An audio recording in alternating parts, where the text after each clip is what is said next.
Walt Disney Mickey mouse আঁকেননি, এঁকেছিলেন কাছের বন্ধু উব আইওয়াক্স। ছেলেবেলা থেকে কার্টুন আঁকার শখ দুজনেরই। ডিজনি আইডিয়া ভাবতেন, ছবিতে প্রাণ দিতেন উব। সাল 1920 এক মজাদার খরগোশের চরিত্র তৈরি করলেন তাঁরা। নাম হল অসওয়াল্ড দ্য লাকি র্যাবিট। পর্দায় রীতিমতো জনপ্রিয় হলো অসওয়াল্ড। কিন্তু অসওয়াল্ডের সম্পূর্ণ সত্য ছিল ইউনিভার্সাল কোম্পানির, ফলে খ্যাতি এলেও হাত ফসকালো শেষমেশ।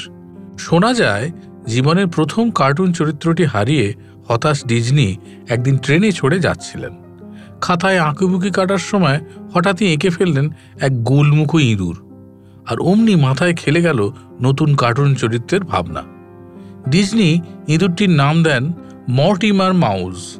পরে যদিও স্ত্রীর পরামর্শে নাম বদলে রাখেন মিকি মাউস। ডিজনি যেমনটা চেয়েছিলেন তেমনভাবেই মিকিকে আঁকায় ফুটিয়ে তোলেন উব। মিকি মাউসকে নিয়ে তৈরি প্রথম দুটো সিনেমা প্লেন ক্রেজি ও স্টিমবোর্ড উইলির প্রায় সমস্তটাই উবের আঁকা। অল্প সময় তুমুল জনপ্রিয় হলো মিকি মাউস। একরত্তি এই ইঁদুরকে নিয়ে আমেরিকান দর্শকের উন্মাদনা তখন তুঙ্গে। তবে স্রষ্টা হিসেবে ডিজনি খ্যাত হচ্ছিলেন একাই, যা একসময় উবের ঈর্ষার কারণ হয়ে দাঁড়ায়। ডিজনি স্টুডিও ছেড়ে সরে দাঁড়ান তিনি।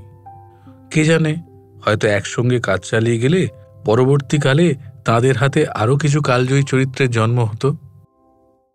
ফলো করুন সংবাদ প্রতিদিন ডিজিটাল।